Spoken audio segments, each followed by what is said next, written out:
All right, now, everybody. Quiet, listen to me. We're going to start a show. Now, some of you people have been with me before. You know it's going to be a tough grind, but we're going to have a show.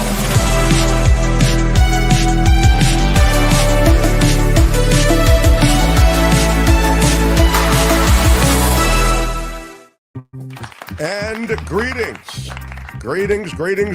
I forgot, Albert, to put on my these headphones instead of I had my other big headphones on.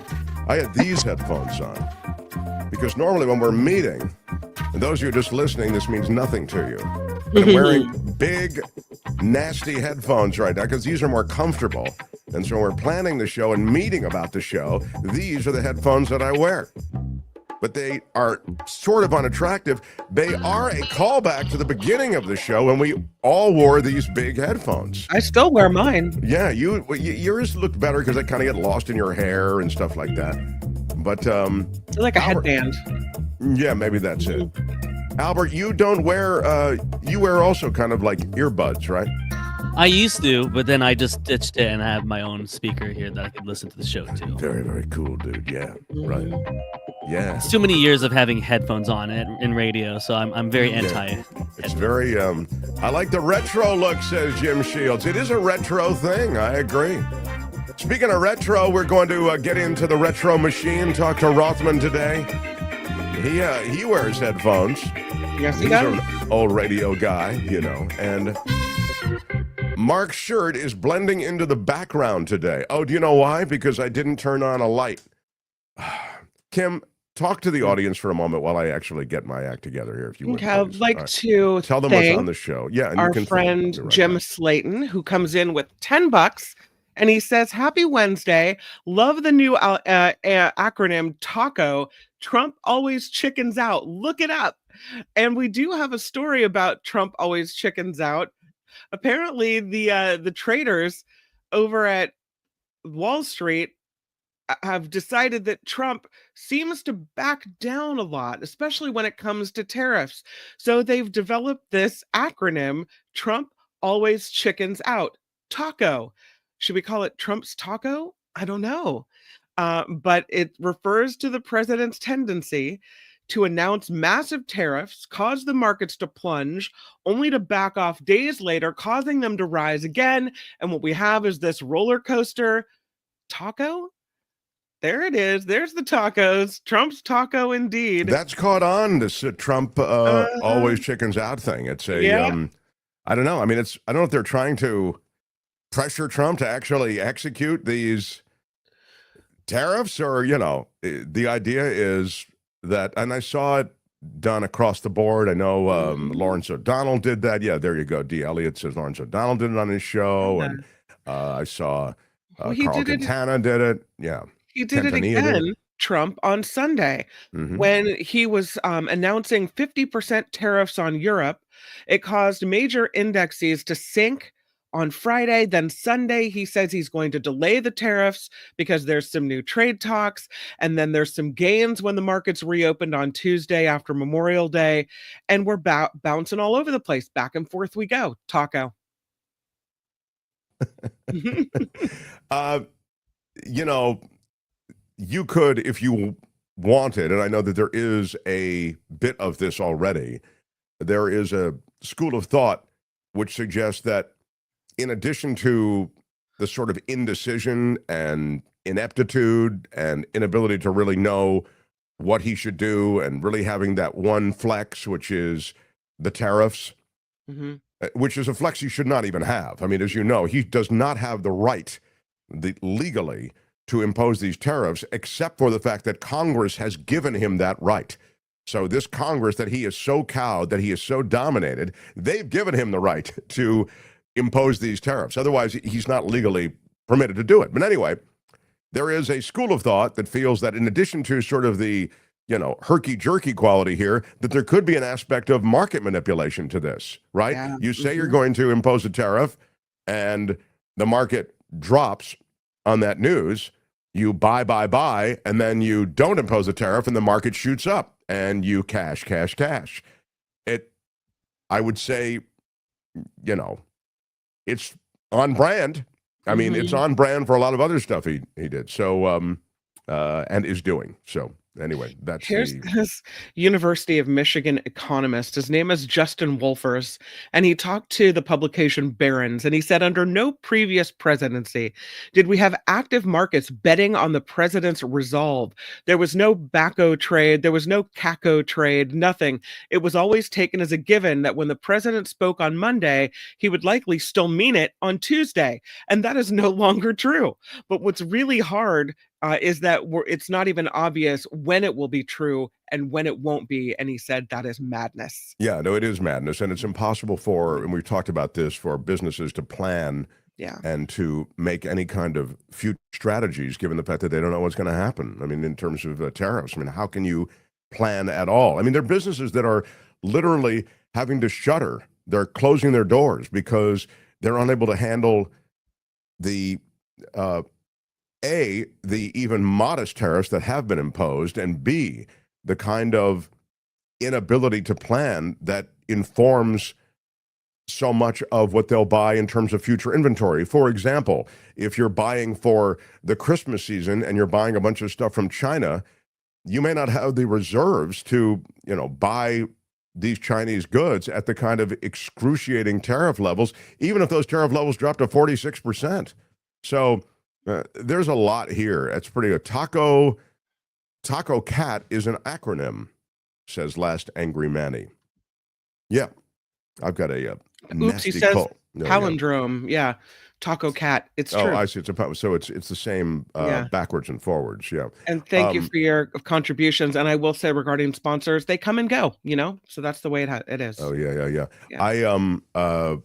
I have to blow. I have a horrible cold. I thought it was like low grade, and then it has gotten worse. Yeah, it's like the cruise ship has taken its toll on you. Well, I thought it was okay. But I don't want the audience to have to hear me. No, nobody wants to do that. Well, Mark takes care of business. Let's jump into the story about King Charles putting some shade down for Trump over this threat to Canada. We talked a little bit about this yesterday. Of course, Trump wants to absorb Canada as the 51st state. And King Charles says, yeah, you know what? The true north is strong and free. He gave this speech yesterday to Canada's parliament. He said self-determination is a value Canadians hold dear. And basically came out with some pretty harsh words. King Charles seems to be kind of mellow on most things. It seems to me he goes to ribbon cuttings and cuts the ribbons and opens things. He doesn't usually get so political. So it's interesting to see that happen. He is showing support for Canada's sovereignty, part of the Commonwealth, though. Well, and I don't mean to interrupt. Please do. But there is an irony to this. Does anybody know what it would be? Does anybody know why it's kind of... It's kind of freaky that they took it first. Thank you. Exactly. Thank you. I mean, the reason Canada has, if you go to Victoria and you go to these various aspects of various parts of Canada, there are aspects of life there that very much recognize the crown. And the reason for that is it was a British colony.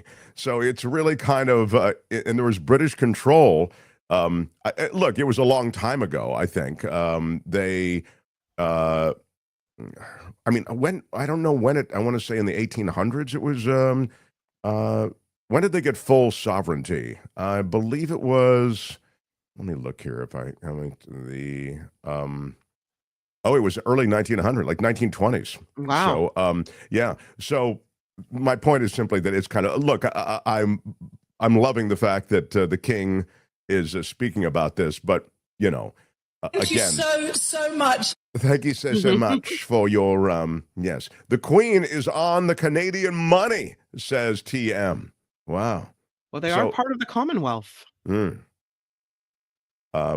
does that mean? They're part of the Commonwealth. There's a group of countries around the world that are associated with the UK, right?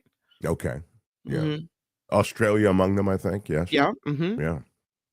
These are all areas that were colonized, right, by the Brits long ago. The old phrase, the sun never sets on the British Empire, because they had so much dominance, largely because of their dominance of the seas at the time. But anyway, that is wild that he kind of clapped back at Trump. Is that what you're saying, Kim? He did. Yeah. He said no, that Canada's strong, that the true North is strong and free. Basically, sent a message to Trump, mitts off. Mitts off, he said. All mitts right. off Canada. Elbows up and mitts off. Bottom of the hour, you'll get a visit with John Rothmann. We'll talk about what is happening both in Washington with Donald Trump, also with Iran. As you know, there is a deal that is being brokered. I use that sort of in the broadest sense, negotiated between this administration and the Iranians. It's a nuclear deal. Of course, there was already a nuclear deal with the Iranians. It was a good nuclear deal, I thought, based on everything I read about it. And from independent agencies worldwide, it seemed as though it was a fairly solid one. That John Rothmann may disagree on that. But in any case, it was in place. It was one of the first things that was undone in Trump season 1 when he was the president the first time.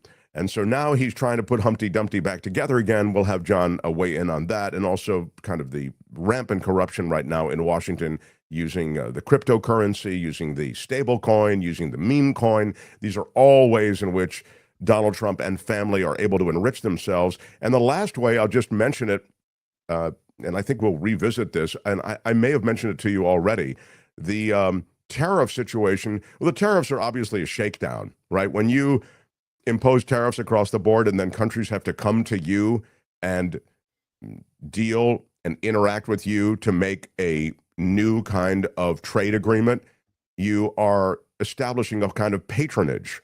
You're establishing a relationship that will be based on what that country can do for you. And when talking about the Trump administration, and I say what that country can do for you, I mean literally do for you, Donald Trump. It's not you, the United States. And so the lunacy of the trade deal, the lunacy of the tariffs is played out, and you see the nonsensical nature of it from an economic standpoint, but the total sense it makes if you're looking to get deals for you, Donald Trump. And so in the case, for example, of Vietnam, there is I believe it was a 46% tariff that was placed on Vietnam. Crazy. And Vietnam then immediately came to the U.S. trade brokers and Donald Trump and said, hey, we're going to do this. We're going to pull back on any kind of tariffs on American goods, and we're going to green light the Trump resort in Vietnam that you have so badly wanted to get started. We are waiving all environmental restrictions on it, and we are going to displace all of these people who are residents around the area that you want to put in a golf course and other resort, what would you call them, buildings and, resort activities, I guess is the word I'd use. And so many Vietnamese are being displaced. They're being removed so that the Trump resort can get started there in Vietnam. Google it. What I'm telling you is absolutely right. And so you end up with a deal that very much benefits not the United States, but Donald Trump. This will be the Trump resort. And they're going up all over the place. Deals like that are happening everywhere. And to me, the heartbreaking thing, in addition to it being openly corrupt, the heartbreaking thing is to read about all of these Vietnamese residents of Vietnam, legally there, being moved. It's crazy. Absolutely crazy. And so we'll talk to Rothmann about all of this stuff. So I have to take a sip of something because I'm about to cough my... well, good, because I'd like to go back to Canada. Canada is apparently, according to Trump, considering his offer of joining the United States as the 51st state in exchange for no-cost protection proposed by the Golden Dome Missile Defense Program. This is what Trump says. I told Canada, which is very much wants to be part of our fabulous Golden Dome system, that it will cost $61 billion if they remain a separate but unequal nation, but it will cost $0 if they become our cherished 51st state. He says they are considering the offer because they want to be part of the Golden Dome. He thinks they're considering the offer.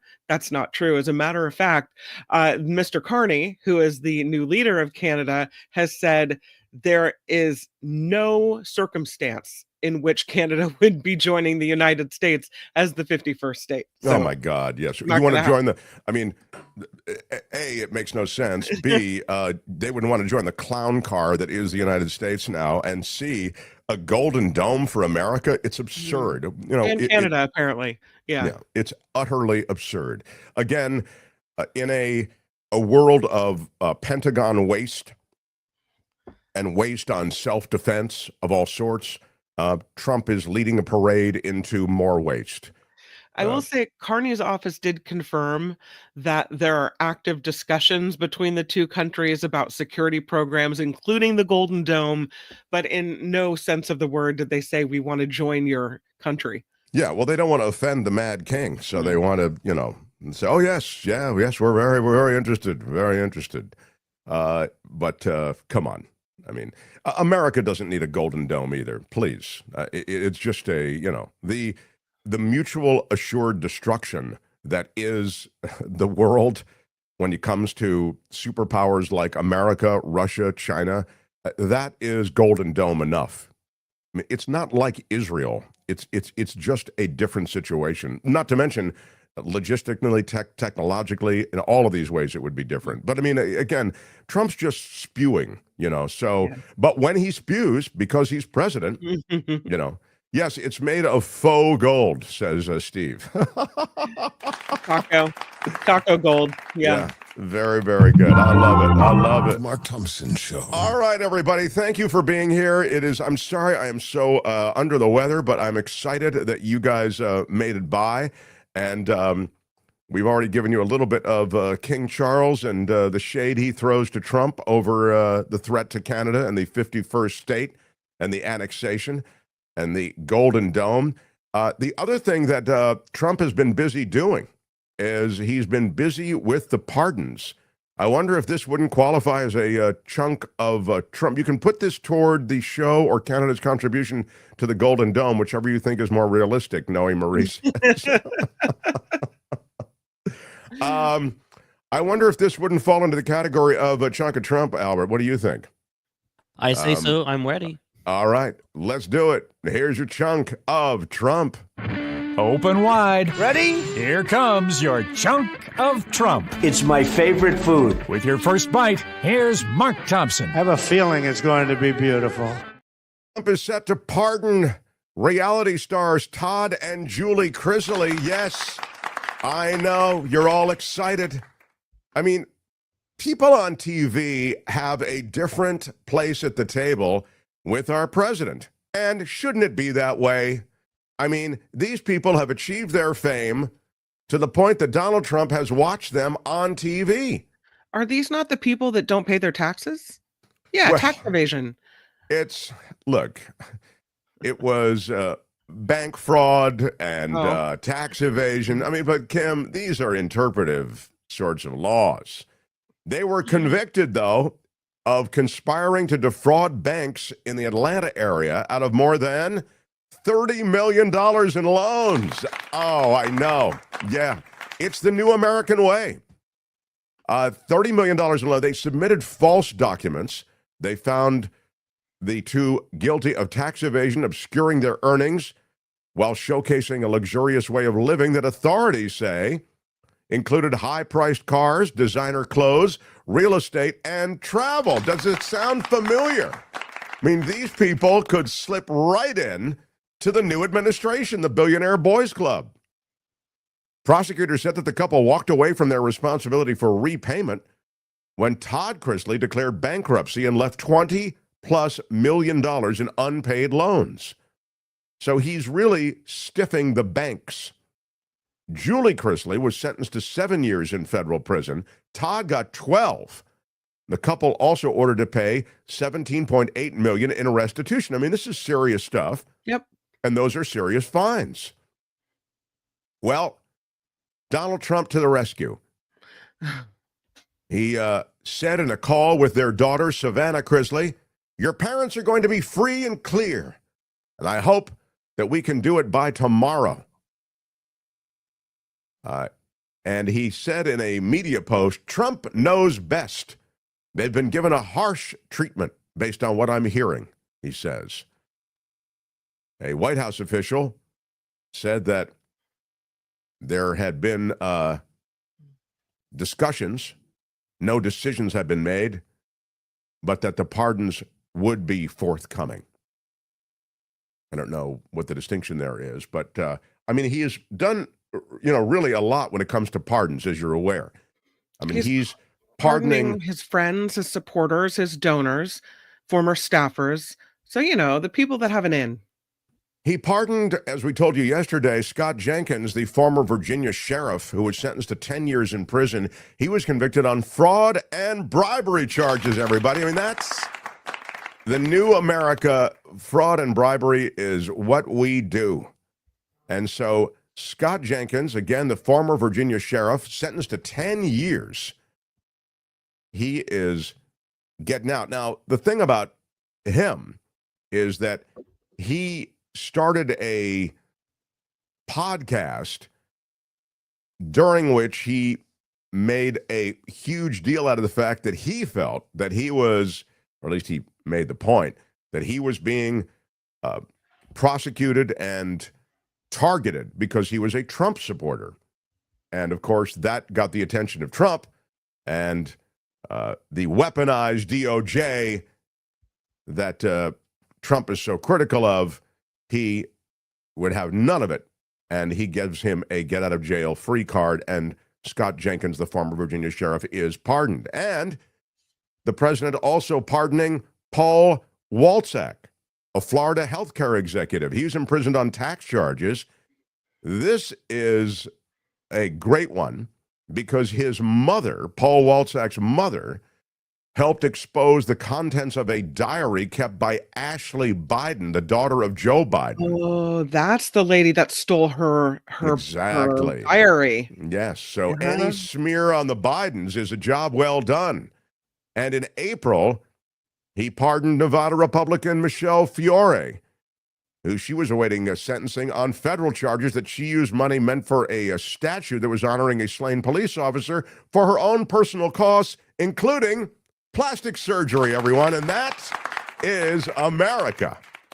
And so the Chrisleys, Fiore, Paul Walczak, Scott Jenkins, they are all grateful to our latest president. Look, he's only 4 months in, and he's taking care of business, Kim. He's taking care of those who take care of him. Historically, haven't pardons been used? I mean, maybe as a political tool, but mostly people that get pardoned, you could say they've served extraordinarily long sentences. They've been in jail for a while, or there was some question that there was, some injustice done. It wasn't tax evaders and criminals who were scooping up money meant for police memorials and using it for their own facelift. It wasn't that. I hear the questioning in your voice, Kim, and I will say this, to be fair. This is extraordinary, okay? This is way beyond the pale. Right. This is unreal. Yeah. To a pardon, it would appear that it's a simple, if you show allegiance, loyalty, and most of all, some kind of patronage, money to this president, it's pardons for sale. But that said, the pardon history is a troubled one. Under Democrats and Republicans, pardons have been granted under questionable circumstances. So I don't want to make it sound like, when Joe Biden's in, when Bill Clinton's in, when Barack Obama's in, all the pardons are legit, and when Donald Trump's in, all the pardons are corrupt. Now, again, it's not even close. Trump is, he's the gold medalist of corruption. And so it is pardons for sale for sure. Yeah. But it's not fair to say that all the pardons prior to this, for example, are legit. I mean, you can look up what was it, Rich under Clinton. It's a very controversial a pardon. Was it? Gosh, what was his first name? Somebody knows. Rothman could no. He's screaming in the Yeah, what is it? I What was am it? Mark Rich. Mark Rich, thank you. Yeah, Mark Rich. And so if you look that up, you'll see that there were many questions around the Mark Rich pardon. And that's just one that comes to mind. There are along the way questionable pardons. That said, this guy, as I say, is open for business. So if you've got the money, he's got the pardon. And that is your chunk of Trump. That's it for this edition. Well, I really enjoyed it. But make sure to join us again next time I think you might want to listen. There's nothing wrong with listening. for another chunk of Trump. I'm a little tight on time, which is why I didn't get to one other pardon that I think is particularly disturbing, and that is the pardon of, and it's being considered right now, the guy who was involved in the plot to kidnap the Michigan governor, right? Isn't that that was That was crazy. Governor Whitmer. Right. That was in 2020. They were gonna, I don't know what they're gonna do. Trump said, they were drinking. I think they said some stupid things, but I'll take a look at that. A lot of people are asking me the question from both sides, and I think the people got railroaded. I think they got railroaded. That's what he said. Railroaded? Are you kidding me? They were gonna bind her hands and feet and take her out on some kind of boat and dump her body or do something horrible? It was a pretty well-developed caper that they were involved in. These are the same guys, I think, who showed up at the Michigan Capitol with guns. So it was under no circumstances, something that was just like, a drunken utterance, There were 6 men originally charged with participating in that kidnapping plot. 2 pleaded guilty. 2 more were found guilty by a jury. I don't know what happened to the other 2. I mean, again, when jury trials find these people guilty, you must begin to respect these judicial proceedings to the extent that this is just respect insane. The rule of law, respect the judge, respect the courts. That's not going to happen. Yeah. And in that spirit, I saw that they were going to put up a plaque in Washington, D.C., weren't they, Kim, to honor those who defended the Capitol on January 6th. Yeah, it's this plaque that was made up that, as Mark said, was going to honor those Capitol police officers who were there January 6th and defended the Capitol. But even though it's been created, it's sitting in its box apparently because they haven't put it up because it's too politically divisive, according to the outgoing Capitol Police Chief. It's just too, there are too many people against seeing some memorial to Capitol police officers who did defend our Capitol that day. I thought that this was the Republicans were the law and order, we're behind the police all the way. No, you're not. Yeah, really incredible. I mean, it seems as though the heroism displayed that day is undeniably something that should be recognized, and it's become weaponized, the entire event, in some really disturbing ways. So, still to come, we're going to talk about Elon Musk, who claps back at Donald Trump about the big, beautiful bill. We'll also talk to John Rothmann about many of the things that are happening in Washington. I also mentioned the Iran nuclear deal and what's going on in the Middle East. We'll touch on that as well, and more. Do we have? I wanted to recognize a few people who rode to our side here. Speaking of, recognizing. I'll have to do it. I'll do it a little bit later. But so many of you have responded to the call of our Spring Ka-Ching, our fundraiser, and I wanted to recognize some of you who have jumped on board in the world of PayPal and Patreon. And then, as I did yesterday, there were several of you, if you missed it, check it out, who sent checks and that kind of thing. If you're into sending a check because you don't want to do the cyber thing, that's great. We're always happy for any support you give us, however you give it to us. And by the way, so you send us an email, just to finish my thought, themarkthompsonshow@gmail.com, themarkthompsonshow@gmail.com. And if you send us a note, we'll send you back the address where you can send a check. You don't have to send us money. I don't want you to feel pressure ever to send any money you don't have, because I feel, these are tough times, and I know that these are unpredictable times. So I really feel awkward about asking for help. So I want you to know that we only ask because we were in a tough place with YouTube and YouTube ad dollars and the way they have changed all of that. And so that's our primary means of fundraising on this platform, is the ads through YouTube. Mm-hmm. So more than anything, I want you to know we appreciate you sharing the show, hitting the like button. All of these things matter. And as I say, if you have the money to support independent media like this, we very much appreciate it. I come from broadcast, as you know, television, radio, where there is advertising there, and there's an advertising department. There's a sales department. We don't have that here, so we have to be our own salespeople. So it's awkward for me to go, yeah, will you please support the show? But it's the worst part of it, right? Yeah, I do hate it, but I appreciate everybody who has, absolutely, has ridden to our side and to support us. So, The Mark Thompson Show. All right. This guy joins on Wednesdays. He's our former colleague from KGO Radio, lecturer, presidential historian, author, John Rothmann.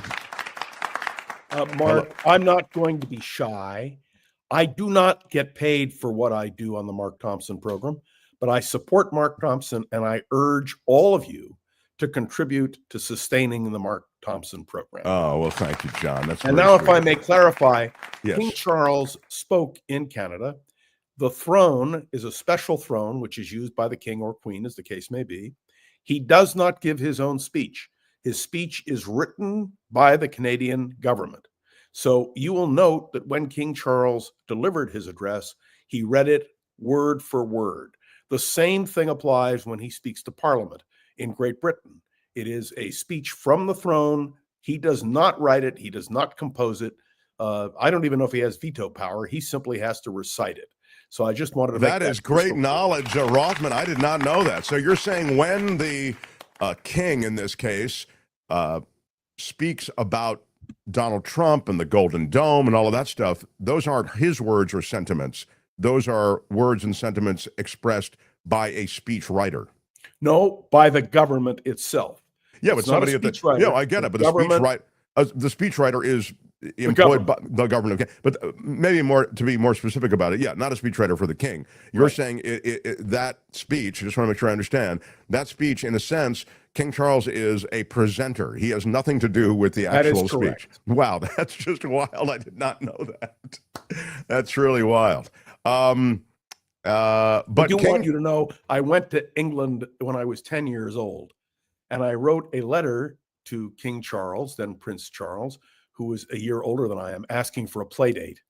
He never responded. I've never forgiven him. Thomas D says, but King Charles can read, and old obese Don can't focus attention long enough just to read the words.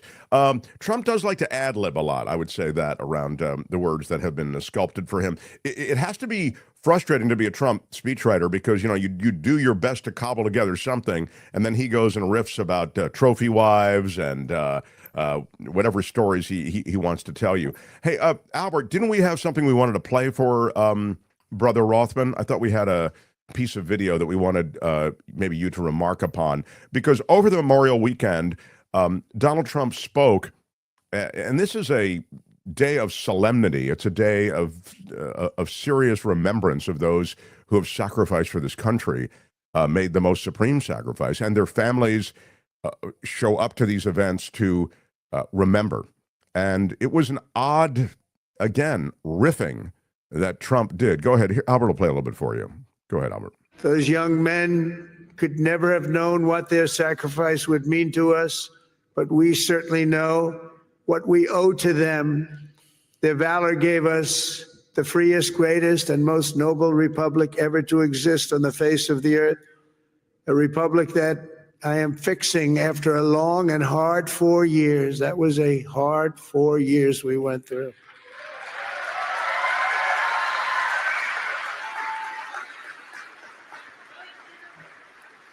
Who would let that happen?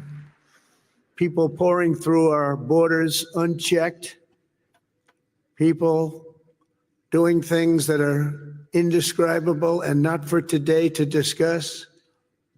But the republic that is now doing so very well, we're doing so very well right now, considering the circumstances, and we'll do record-setting better with time. We will do better than we've ever done as a nation, better than ever before. I promise you that. Mind you, and that's then of course, he released the Memorial Day screed, which was, really all this sort of toxic anger toward judges, toward Democrats, etc. It was an odd departure from, as I say, the seriousness and the focus of the day. It's a disgrace. But let me be clear in my commentary. Not only is what he says a disgrace, you were talking about the pardons. This is the most corrupt administration in American history.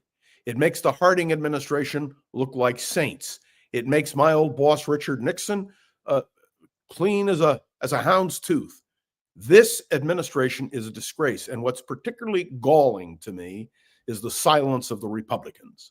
Can you imagine if this were a Democrat in the White House doing what Donald Trump is doing, essentially accepting bribes, and this cryptocurrency thing is one of the most disgraceful things I've ever seen, even if it were legitimate.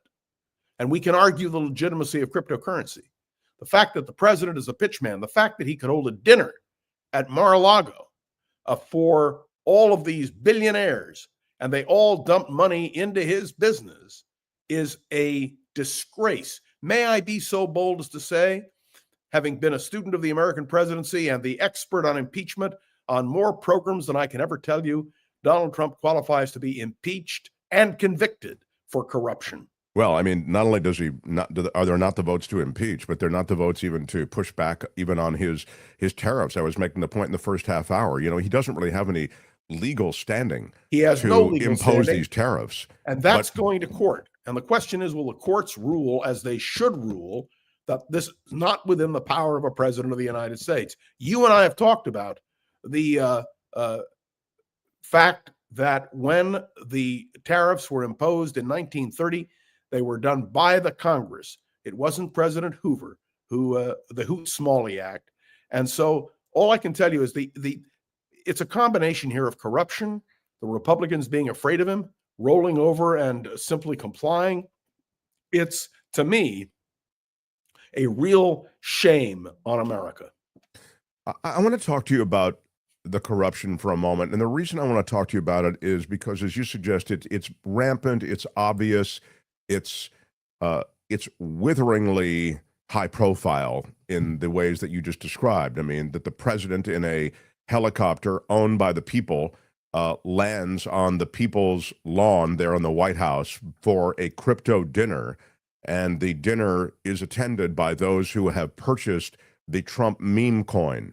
Those who have purchased the Trump meme coin are large in number, but those who are assembled for that dinner are just those who have bought the most of the meme coin. Now, if you correct me if I'm wrong, but yeah. I think I'm correct. It was not a dinner held at the White House. And the White House made it very clear, and I want to say this very precisely, that the president was doing it on his own time. It wasn't. It was not at the White House. It was at the National Golf Course. Is right. That where it was? That's okay. my impression. Okay, so and you'll have to tell me, is the National Golf Course not also owned by the people? No, I think it was done at the Trump Golf Course. Yeah, it's the Trump National Golf Course. Okay. Yeah. It's Trump's. Okay. So then let me go to the meme coin. The meme coin, for those who don't know, is a coin of no intrinsic value. You can't buy anything with a meme coin. You can, it's like a collectible. If John Rothmann had a coin, he could actually put out his own meme coin, and we could buy it because we like John Rothmann. Then, by the way, they can do that for supporting the Mark Thompson program. Sure, we could put a coin as well. Anything, but it's a pleasure to do it. No, exactly. And actually, that's a really good example because we could put out a coin and it could be a fundraiser. Like you get a souvenir coin and we attach a value to it, $10, let's say. And if there was enough demand for that coin, it would increase in value. There were only 200 made, but 2,000 people wanted the coin. It would increase in value. And that's what a meme coin is, all right? So it's different than a crypto coin like Bitcoin. Bitcoin is supposedly, and there are others like Solana and these other kinds of digital currencies, they supposedly, and in some instances they are, able to buy things. You can use that cryptocurrency in various transactions. As long as it maintains its value. So the meme coin, again, has no actual value. It's just a way to give Donald Trump and the Trump family money. And so the monies that were collected that night from the top purchasers of that meme coin, they all go to the Trump family. And obviously, they involve access to the president. So the idea somehow that the president continues with this meme coin and crypto business, as you know, he has the World Liberty digital platform on which you can buy all of these things. So they get a cut of all of those currencies that are purchased there on their platform. That is a way to money Donald Trump. And we go back to, was it the UAE, John, where they bought $2 billion worth of cryptocurrency on that platform, World Liberty. That's owned by the Trump family. And they get a piece of it. It's the ultimate corruption. And if this were a Democrat, the Republicans would be up in arms. And that's the hypocrisy. But what you said at the very beginning, and I do listen to your opening monologue very carefully, I want you to know that this kind of corruption, and that's what it is, needs to be exposed and discussed. And frankly, it's disgusting that the Republicans sit in silence. So now let me just follow up on that because that's kind of where I was going, but I just wanted to sort of set the table so we all understood what was happening. I mean, that's just one area of corruption. I mentioned the way that Vietnam came to the U.S. and to Trump and said, hey, we're going to clear the deck for Trump Resort and we're going to move all those people who live here and we're going to get rid of them and now you can put in your golf course here. And that's happening everywhere. There's a Trump Resort going in the Middle East as well. And these deals are being made everywhere. So the Trump family is open for business in a big way, and that's affecting American foreign policy. I mean, you understand, making policy, trade policy and other policy with the country of Vietnam and others, and much of that may depend on the patronage that they provide to Donald Trump. So my point in mentioning all of this, John, is if the Democrats, we talk about the Republicans and how they're sitting by, the Democrats, I think, need to focus on this. Corruption is a very big deal. And I'm wondering if you think that corruption is a political winner. I don't mean to reduce this thing to politics, but it is about sort of regaining political power. And the corruption is on such display, as you suggest, John. Do you think this is a way that politically Democrats could get a foothold? I certainly hope so. Remember, in 1952, the Eisenhower campaign focused on corruption in the Truman administration. It was a winning issue for Eisenhower. And I think that this is something, although times have changed. I had a long discussion with someone for whom I have a great deal of admiration, who said, but this is just Trump. This is just the way Trump does business. And people are accepting it. I will never, ever accept this as a norm in American politics. It is a complete corruption of the American political system. And the story that Kim gave, that you did with Kim, about not honoring the police officers who defended the Capitol on January 6th is the most shocking thing of all. The Republican Party, as Kim rightly pointed out, is theoretically the party that defends law and order. This is absolute corruption. And look at the sheriff. I mean, this kind of corruption is so blatant, so exposed. How do you argue with it? But as this observer, for whom I have a great deal of regard, said, but John, there's so many instances every single day, it just piles up. And You just can't deal with it all. And that is the real tragedy of all of this. Yeah, the idea that there's a fire hose of corruption and how do you deal with it? I'm suggesting that that fire hose of corruption is where you get your foothold politically. I mean, I think I agree. I agree. Yeah. If Marco Rubio were in the United States Senate and not Secretary of State, he would be blasting away. But as this observer, for whom I have a very high regard, said to me, there's too much, and it's hard to focus. So now to policy. And again, I think on policy, there might be a couple of political winners as well as they go after Medicare, as the budget, as the deficit, I should say, balloons. I wonder if you could speak to that and this big, beautiful bill thing as you see it. And I'll play you a little bit of Musk here in a minute. Yeah, the big, beautiful bill is absolutely a disgrace. And if you read what is being proposed, you understand what the tragedy is. Look at the cuts that are being made. Look at the way this administration is messing with legitimate operations. It is, to me, appalling. And the thing is, I was asked the question, do I think it will pass the Senate? And the point is that although there are senators like Josh Hawley and Rand Paul, it may still pass because there are enough Republicans who are afraid of Donald Trump that it seems to me almost impossible to stop it. And that is something else people need to consider.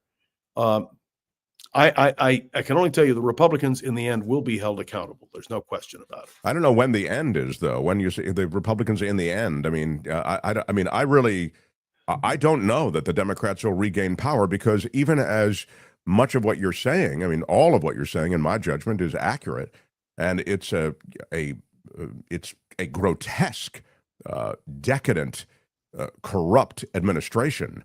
I wonder whether it will ever leave power. Democrats, John, Democrat, let me just finish because this is the troubling part, I think. Democrats, as you know, don't really have the people on their side. Democrats poll horribly. I mean, Democratic Party polls below 40%, below 30% in some polls. Wait till the midterm elections. Maybe I'm wrong. And Mark, you and I have argued over my faith in the American political system and my belief that ultimately things turn out the way they're supposed to. If you are right, American democracy as we knew it, as your father defended it, will be completely gone. And I think this is something everybody better think about very, very carefully. Even those who were Trump supporters. Imagine if the name Biden were attached to what Donald Trump has done, what the outcry would be. It's the hypocrisy. So all I can tell you is, yes, I believe in the midterm elections, the Republicans will receive their comeuppance. At least I hope so. This is not one big, beautiful bill. It is a disgraceful bill. And all you have to do, let me give one other example of this. I really believe in the First Amendment. I believe in freedom of speech. Many of you who listen to me on KGO and listen to my colleagues on KGO, including Mark, know we gave forums to people with whom we profoundly disagreed because the point was freedom of speech. This president is attempting at Harvard University to silence people who have a perfect right to speak out. And by the way, nobody is more alert to Jew hatred than I am. But I can tell you it is not the government that needs to act. It is the universities themselves. And I think when you cut off research for so many people in this country who depend on the research at major American universities, it's terrible. So this to me is, I don't normally lose sleep, Mark, but I do lose sleep over this. I just find it so appalling. I would defend to the death the right of someone who believes in Hamas to speak out, not to commit acts of terror, but to speak out. And some of you who listen to me on KGO know I invited people with whom I profoundly disagreed in order to express those points of view. But what we are seeing now is an attempt that is unprecedented in American political history. And it is a disgrace. That's all I can tell you. It's not a matter of being left or right or Democrat or Republican. It's just wrong. Well, it's the Harvard thing is interesting, John, because going after Harvard because they are on the wrong side of this administration, in their view, is I'm thinking politically it may be a winner for them because people, no one's heart breaks for Harvard, I think is what they're thinking. But, it coexists with like funding for like Liberty University, for example, which gets tremendous amounts of federal money. People know what Liberty University is? Tell everybody what Liberty University Liberty is. University is one of the right-wing establishment operations created by Jerry Falwell. And look, I never begrudge Liberty University a subsidy for research that they do. If they do that kind of research, I don't care if you're a liberal or a conservative. This is an attempt to silence people because of their political point of view.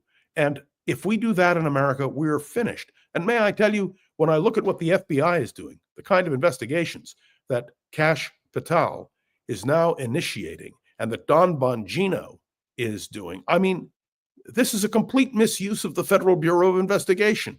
Whatever criticism you had of J. Edgar Hoover, J. Edgar Hoover would never have stood for this kind of political interference in his agency. And so what we have seen is a complete reversal of the tradition of America. And that should distress us all. It does me, Mark. I feel almost impotent. I can do my podcast. I can appear on your program. I can give speeches all over the place, and I do. But people seem to be unwilling to understand the danger that we face. I think on some level you're right. This is a creeping autocracy, although I think that now it's not creeping, it's galloping. I was just saying they're not slow walking it anymore. And I mentioned Liberty because I think they got $700 million in federal money, through Pell Grants and that kind of thing. Of course, it's nonsense. Yeah. And they agree with the Trump administration. They're a right-wing crew, as John says. So you believe that this big, beautiful bill, even with minimum markups, actually might make it through? I'm afraid so. Unless Republicans in the Senate are willing to really impose a change. Now, Speaker Johnson, the most disgraceful person to ever sit in the Speaker's office, in my judgment, is saying to them, there are limits to what we can adjust to in the House. So let me explain the process. There is now reconciliation. And reconciliation means that they are now going to go through the process of trying to take the Senate and the House versions and put them together into a single bill. But I have a feeling this is going to be very tough. The Liberty people, the people who belong to the far right of the Republican Party, and in the Senate, the Senate, I think, is more reasonable. And when you have Josh Hawley opposing it, and Josh Hawley is an ideologically as far right as you can get.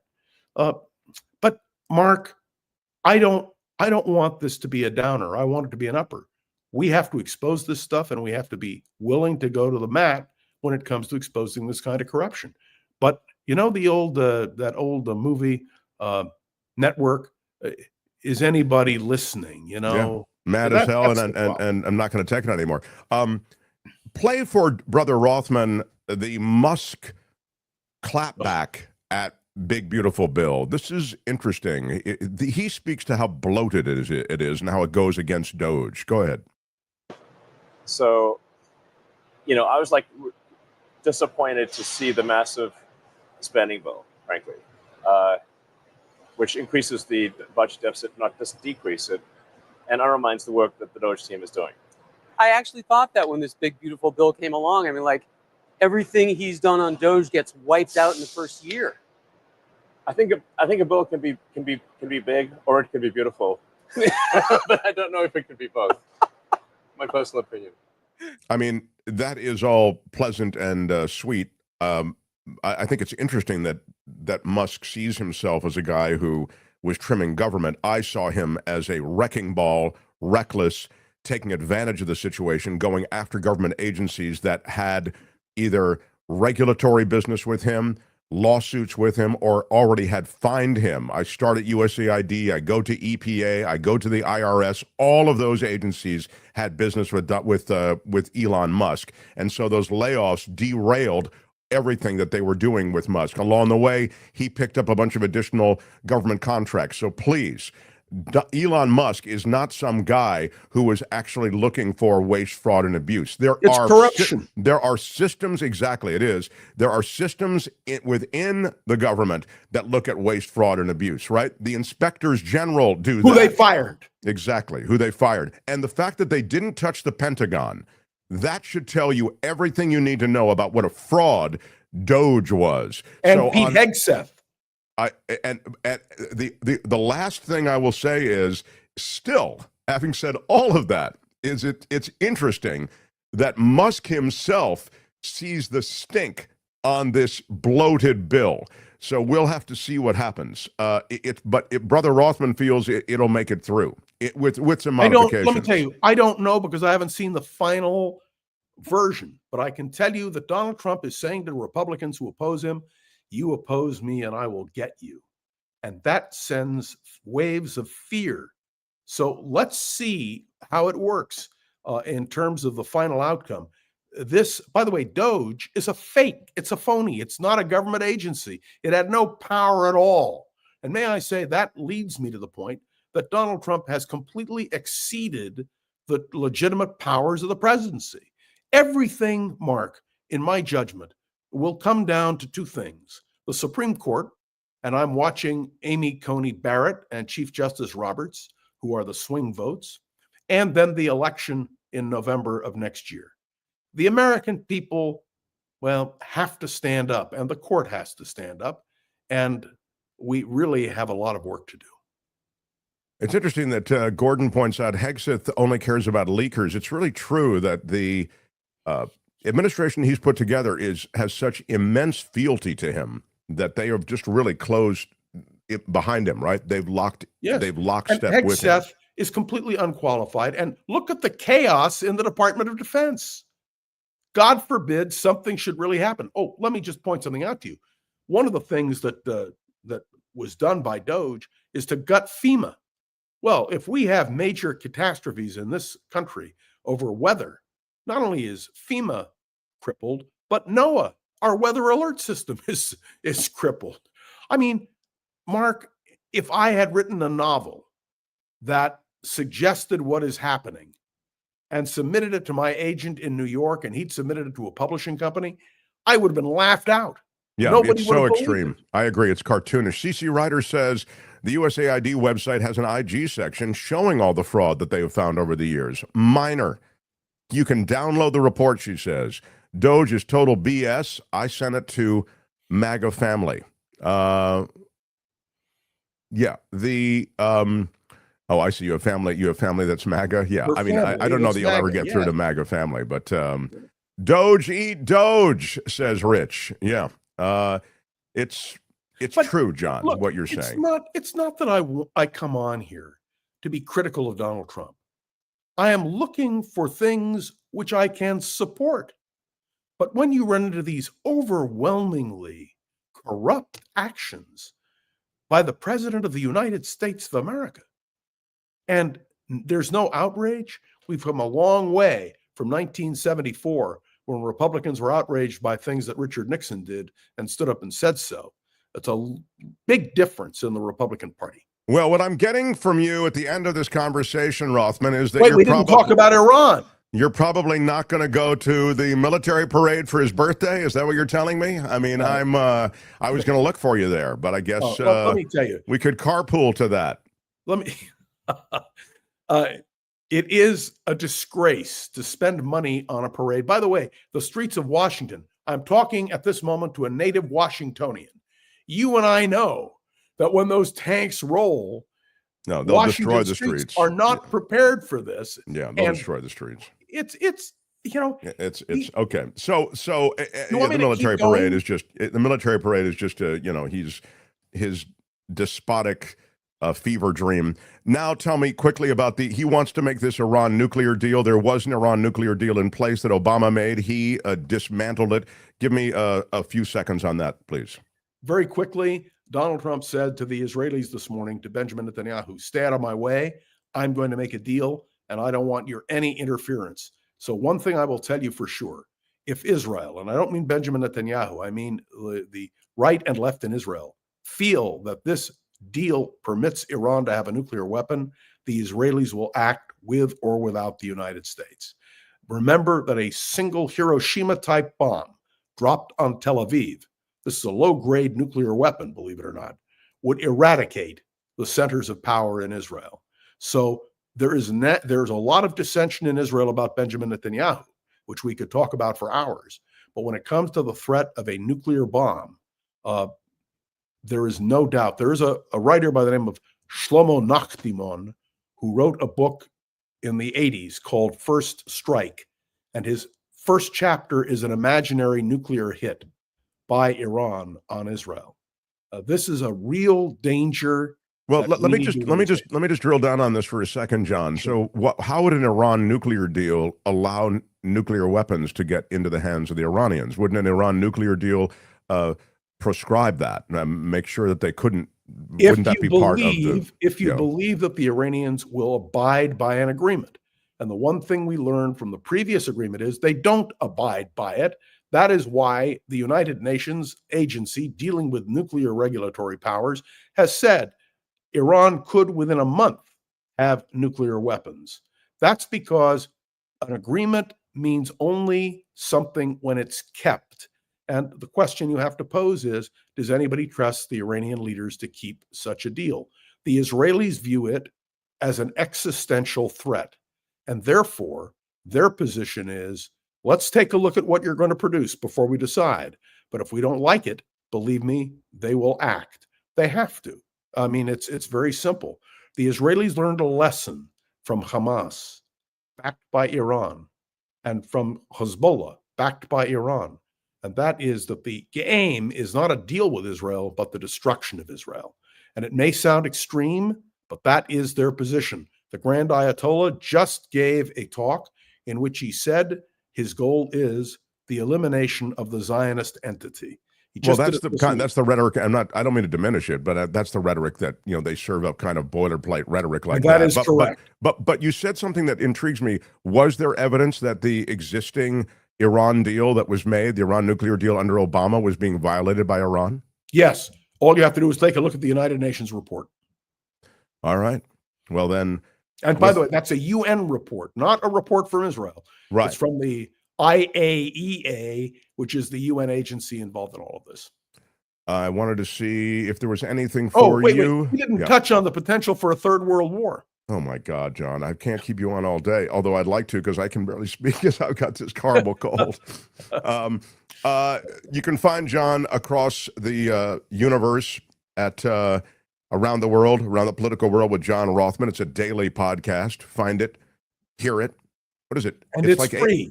It's 10 minutes long, or how long is it? 10 minutes, and it's free. You can also hear me talking about local San Francisco issues on the Voice of San Francisco. Just go to the podcast section. Again, 10 minutes every day, Monday through Friday. And the problem is there isn't enough time. That's the voicesf.org. He is our brother, John Rothmann. Thanks, John. Thanks, Mark. And feel better. Feel better. Thank you, pal. And write a check, ladies and gentlemen. The Mark Thompson Show. It was great. I loved it. How would you handle this? We could try ignoring it, sir. Morning.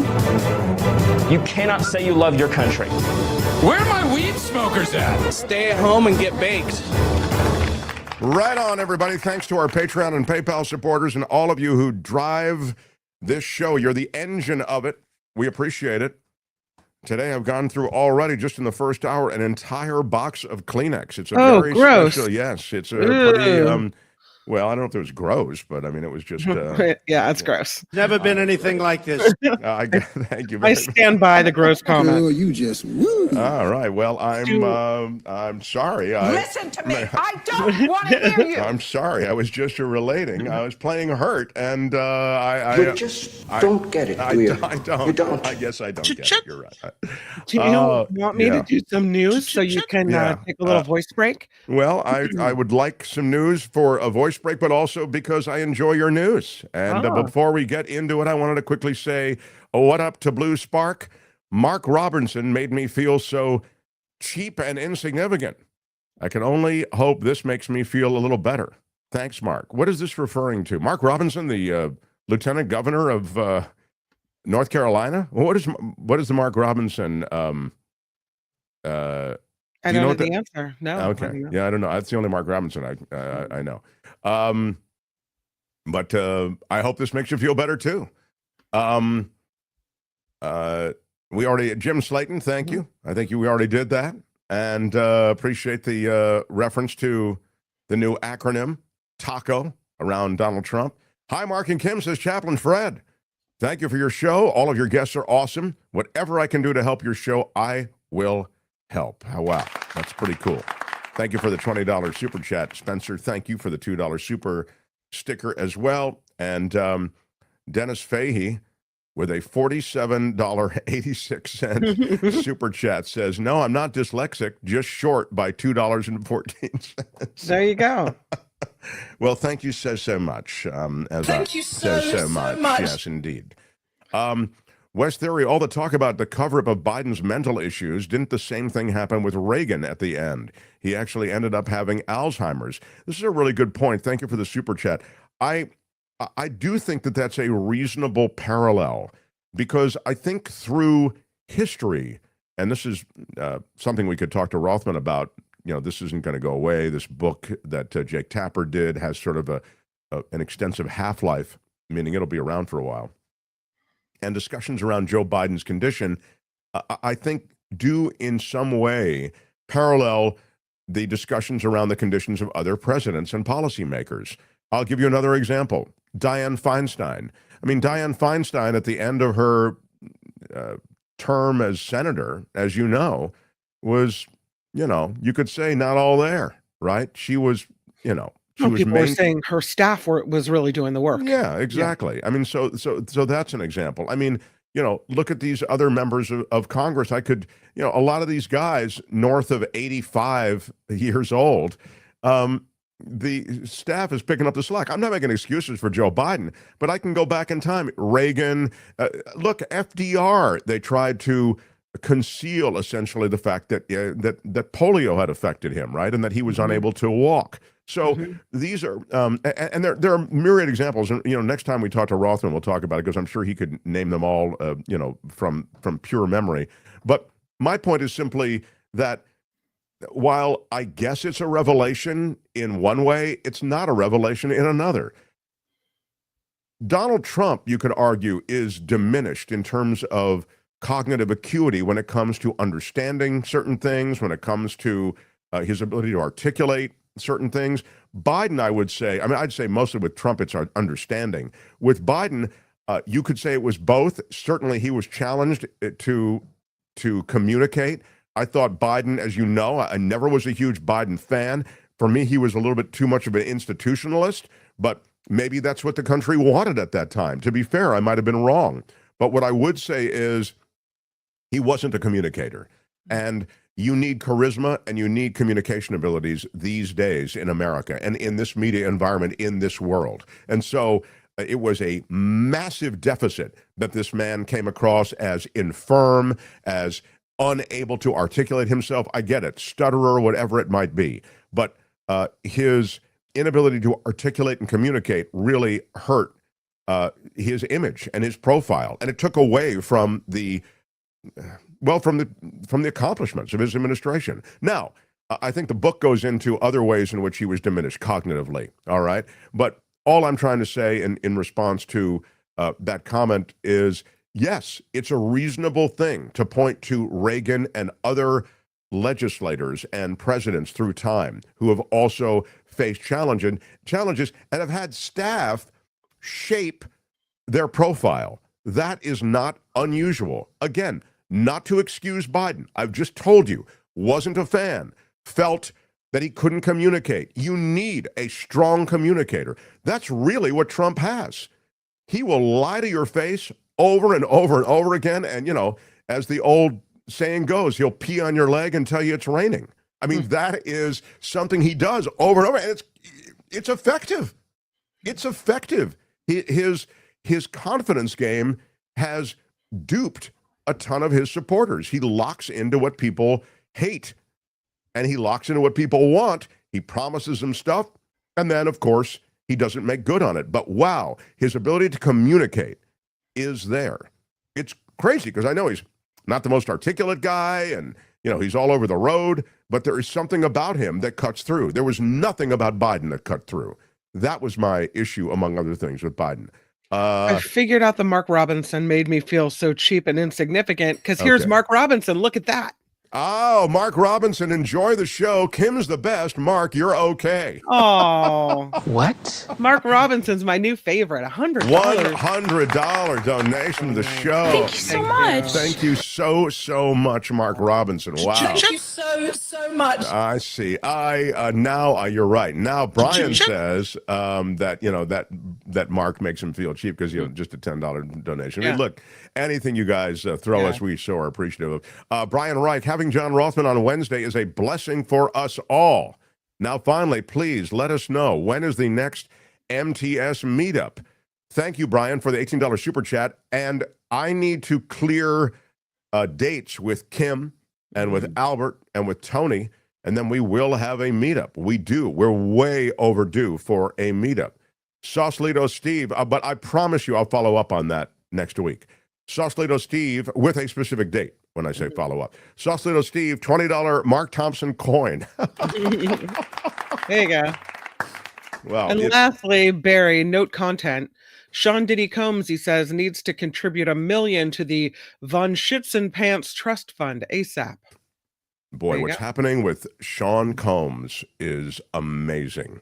A guy who had so much artistic ability, so much celebrity, so much entree, so much money, so much power within show business. And what he was doing, at least if you believe the reports and the testimony that's coming out, it is it's horrifying. It's incredible. That trial's not over. It continues. All right. Kim's News. Smash the like button like a boss, if you would. With your iron rod. Do it like you mean it. Smash it like a boss. With your iron rod. Yes. Hit us with a thumbs up. I don't know why it's important, but in the YouTube universe, it does help us. Can you see I've rubbed away my entire nose? That's attractive. It's very, very. I was going to put makeup there, but I realized, well, the makeup's just going to rub away also. Anyway. All right. Kim's News, and we continue. Thank you for being here. Thank you for the support. Really appreciate from everybody. Mark Thompson Show. The Mark Thompson Show.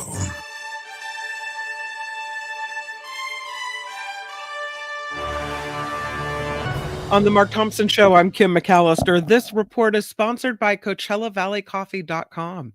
President Trump says we'll find out soon if Vladimir Putin wants to end the war in Ukraine. Speaking from the Oval Office, Trump said we'll know in about 2 weeks if Putin is tapping us along or if he's serious about actually signing a peace agreement. He again said he was disappointed with Russia's recent attacks against Ukraine. Isn't Trump always saying something will take 2 weeks? Yeah. Like in 2 weeks, I'll tell you the big news. In 2 weeks. Whatever happened on that? Remember he said I've got a big announcement Thursday, Friday, or Monday I'll have it for you. And then that just went away. Yeah, 2 weeks. Apparently 2 weeks, we're going to know if Russia's serious. Well, let me help you. You don't need to wait 2 weeks. They're not, okay? No. So there you go. Now, you can spend your 2 weeks doing something else. Right. Whatever that means, tapping.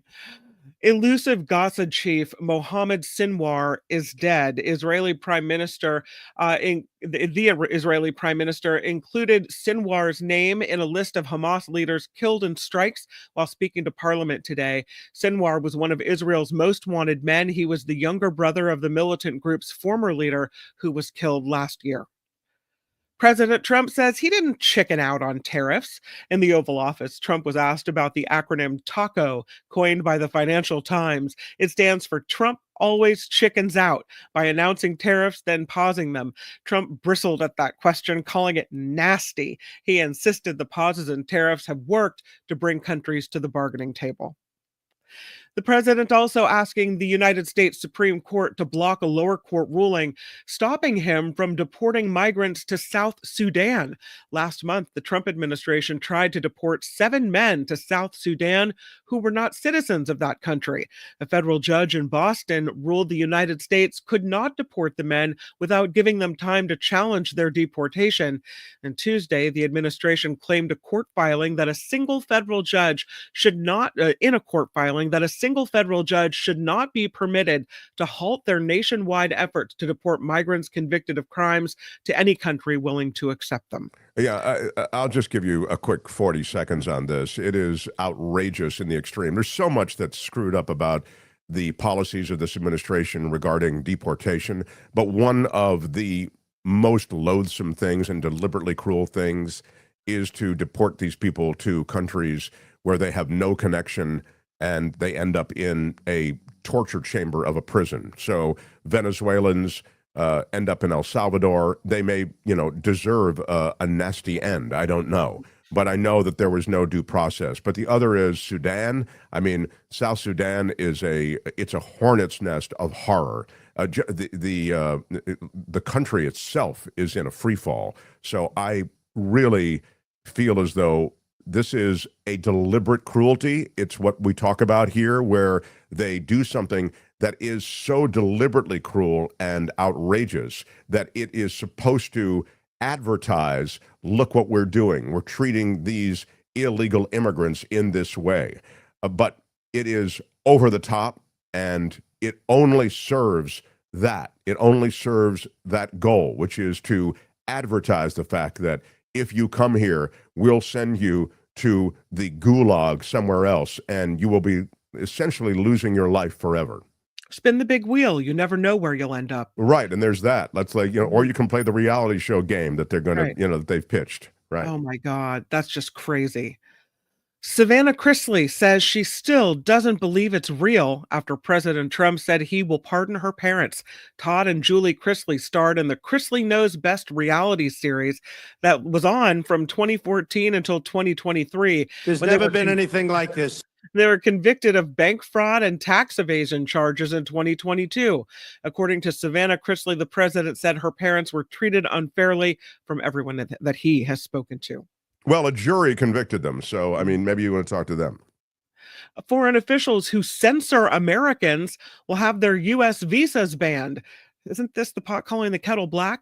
Secretary of State Marco Rubio said foreign officials have taken flagrant censorship actions against U.S. tech companies and U.S. citizens.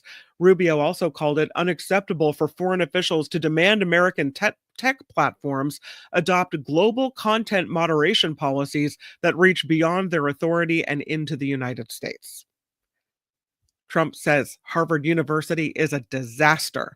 Trump and Harvard have engaged in a war of words after the president yanked all federal contracts with the school over claims that it has not addressed anti-Semitism on campus. Now, today at the Oval Office, Trump said the school was exposed by taking $5 billion from the government despite having a $52 billion endowment. What does one thing have to do with the other? Yeah, that's the thing. When I was saying to John Rothmann before, that they may not be the most sympathetic characters in all of this because Harvard's a wealthy university, but that really isn't what it's about. But he's now throwing that at the wall to see if that sticks. Look at how much money they have. How dare they take federal money? Well, I could say the same thing about Liberty University. As I was saying, they get almost $1 billion in federal money. They're a right-wing university, religious school, started by the Falwells who started it? Yeah. And the idea that, they're untouched, right? I mean, there are other examples of that as well. So, they've gone after Harvard because Harvard is not playing ball with them, We've seen other universities capitulate. And that's one of the things when you look at Timothy Snyder's book, Beyond Tyranny, he talks about the fact that, one of the things you can't do is surrender in advance.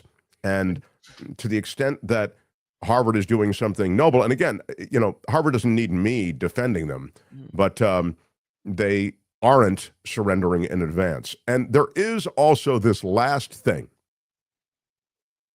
Barron Trump, the son of Donald Trump, was rejected from Harvard. He wanted to go there. And again, not saying that Trump would take that personally, because that's certainly not his style. He's very objective. Retribution tour. But, just saying the math does pencil out. So Senator Tommy Tuberville is going to run for the governor of Alabama. That's what they needed. He made the announcement on Fox News Tuesday afternoon, unveiling his campaign's website. The Republican was elected to the U.S. Senate in 2020 after receiving an endorsement from President Trump. So now what happens to the Senate seat? President Trump will seek congressional approval for DOGE-related spending cuts in the fiscal year. Several reports say the White House will use a rarely used procedure that recommends Congress take back spending it has already approved. The over $9 billion in reduction targets, mostly foreign aid, but also funding for public broadcasting. The package of proposed cuts, separate from Trump's big, beautiful bill, is due on Capitol Hill next Tuesday, and that measure cannot be filibustered in the Senate.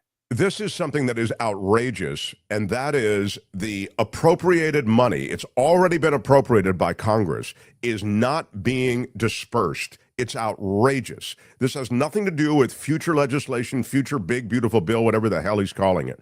This has to do with money that was already appropriated for various things, everything from public broadcasting to environmental stuff. And this goes to the states, too. He's screwing some of his states, his big, beautiful states. There are a lot of red states that need that money. And this administration is making sure at this point that that money is not dispersed. That is really a scandal. In California, some last-second changes being made, so the state's upcoming high school track and field championships will include other people if they also include transgender athletes. They're now allowing any biological female athlete who would have earned a spot for the competition but didn't because they perhaps got bumped by a transgender athlete to participate and compete anyway. A transgender athlete from a Southern California high school won the girls' long jump and triple jump events in a qualifier over the weekend. President Trump made a threat to withhold federal funding from California in response. California, one of 22 states requiring transgender students to participate in sports consistent with their gender identity by law.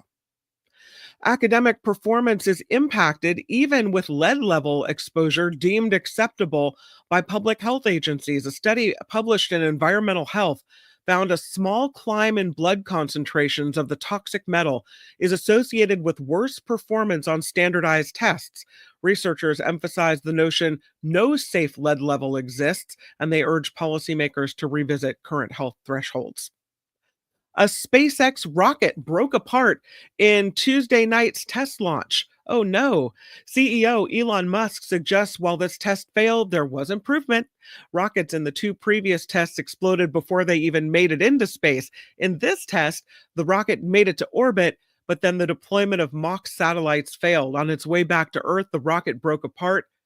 It was an unscheduled disassembly. They say rapid disassembly. Boy, that's a pleasant way to put it, isn't it? Yeah. It was the first time one of Musk's starships intended for moon and Mars travel flew with a recycled booster, though. Musk says he'll test 3 more rockets in the next 3 months. So we'll see how that goes. And lastly, a new study finds that San Francisco Bay Area is a place people are trying to get away from. The Moving Trends report from moving company Pods finds the San Francisco Bay Area ranks second on the list of places people are moving away from. Second straight year, the Bay Area has come in second on this list, only trailing Los Angeles both years. Analysts say people are leaving California in droves as they search for less expensive places to live in the country. Watch that, because you could end up somewhere red, and your rights could be stripped from you. What was number 1? We were number 2 in San Francisco. Los Angeles. Is that right? Yeah, Los Angeles. So, yeah, exactly. Well done, San Francisco. Yeah, Los Angeles, One Bay Area. California got it all. Where are they moving? Everybody's moving to Texas. Is that the thing? Where I don't know. Got to watch your red states, my friends. Yeah. This report is sponsored by CoachellaValleyCoffee.com. I'm missing my tea today. I'm out of vanilla tea. What? I no bueno over here. I have to put my order in today. CoachellaValleyCoffee.com. That is the website.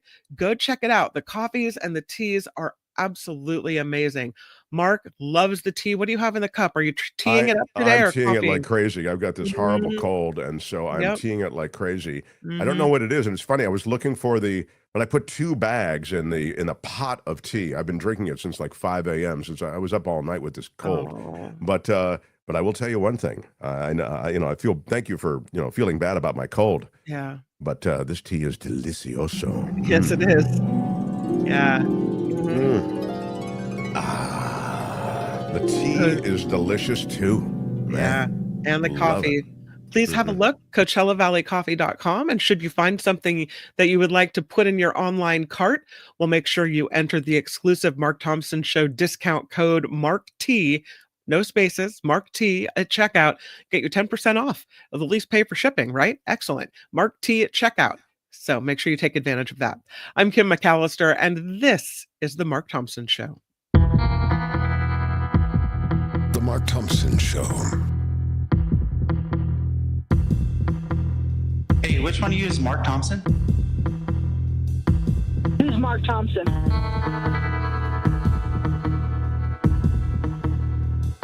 Put that coffee down.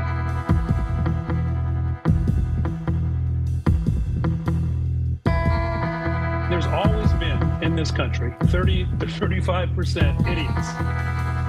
What? I am so delighted everybody's here. I just wanted to give a quick shout out, as the kids say. And when I say kids, I mean like 45-year-olds. I recognize so many that have contributed in our PayPal link. You click the link to PayPal or Patreon underneath all our videos, and you can support this show on an ongoing basis. And I see all kinds of folks who have jumped on board during our spring ka-ching, which just wrapped up. It was our spring fundraiser. Jennifer Lentz and Richard Pechkovsky and Terry Tussey and Robert Lance and Marilyn Gunning and Elizabeth Dayton and William Lundgren, who's a regular, and Nancy Vernazza and Mark Fisher and Deborah Baddeley. Just great. Larry and Dale McLean. Wow. I mean, Brian for the Spring Fund Drive laid $50 on us. Pretty great. Right. I mean, yeah. And so all of these people with such beautiful sentiments that you pass along, as well as the financial support. Thank you, Mark, your team, guest hosts, and guests for a great show, said Elaine Lum and Marion Host Vasgard, Rob Fowler. I mean, these are all people who stepped up in a big way. Mary Dillenbeck, who says, recognizing you and listener from the KGO days. Wow. So this is really, it's quite extraordinary. Again, we'll, to help support the show, thanks for all your hard work. Mario Diaz, for Spring Ka-ching. Mark, you and your staff and your guests add so much. You're insightful, humor, intelligent, and $100 donated to the show. And again, there are others who have also been equally generous. Ross Valenzuela and Nancy Lofdahl and Sean and Leona and Robert Jacobson and Peter Ehrlich, etc. So thank you all. I just take a minute to thank you. We'll add all of your names to the scroll at the end of the show. It's an imperfect art, but Tony will get to it. I think he does it at the end of the month or the beginning of the month. Thank you. Yes. So I just wanted to take a moment to thank everybody, because it really is. It's independent media, so it's the only way we stay on the air. So really, it's quite special, and really do appreciate it. So thank you. Again. The Mark Thompson Show. All right, Kim, it is Wednesday, and typically on Wednesdays, I want to make sure I didn't leave anything out on my way to our segment. We talked about Musk. We talked about the fact that DOGE, while a fraud, did yield Musk breaking back on this big, beautiful bill thing. Even to Musk, who apparently, it would seem, will sing whatever song Trump wants him to sing, right? He is Trump's #1 donor. He bought the presidency. He created an agency that doesn't exist in government, that's given no power, okay? Congress would grant the agency power, but Congress, again, as you know, asleep at the switch, deliberately looking the other way, allowed Donald Trump, who dominates this party, to create this agency, DOGE. And he goes in with a wrecking ball and essentially dismantles large parts of government, dismisses tens of thousands, even hundreds of thousands of federal workers, and then has to rehire a bunch of them because it was done so recklessly without regard to waste, fraud, and abuse. But even he, at the end of all of that, apparently in a lengthy interview that's going to be aired this Sunday, talks about the fact that this bill is bloated and crazy. We did talk about it. So yeah, glad we got to that. Go ahead, Kim. Yeah, Can I ask a question about the big, beautiful bill? Because I keep reading about this little section that's tucked in. And it says no court of the United States may enforce a contempt citation for failure to comply with an injunction or temporary restraining order if no security was given when the injunction or order was issued pursuant to some federal civil procedure. It's supposed to make it so that Trump doesn't have to, abide by judicial rulings? Is that the point of it? Right, so that those injunctions no longer apply to him. I'm so glad you mentioned it. It's one of a few things that snuck into this bill.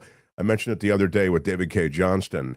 I don't know that it will get through, but it really does give him yet another get-out-of-jail-free card, and this administration another get-out-of-jail-free card. So essentially, whatever he does with presidential fiat, just that he decides upon, cannot be rolled back, and cannot be enjoined, cannot be stopped. And so that's a very big deal. It's a very big part of what's going down with this big, beautiful bill. So as we look at a big, beautiful bill, it's so crazy. I mean, that's their branding. Yeah. If it's called big and beautiful, it's big and ugly. But you're right to point to it, because it will give him yet another way in which he can ignore the courts. Now, he's already given presidential immunity. He's given that by the Supreme Court. Somebody, I think, showed up in the chat and said, maybe this was yesterday, can Trump be subpoenaed before Congress? Right. And the answer, of course, is no. Because he's been given immunity. So you cannot hold the president in contempt of Congress because of the presidential immunity granted to him by SCOTUS. So similarly, this is kind of in that same category. So it says here, though, that if House Republicans get their way on this, in this provision, anyone seeking an injunction or restraining order would have to put up a financial bond in an amount determined by the judge in the case if they want to keep alive that judge's contempt power.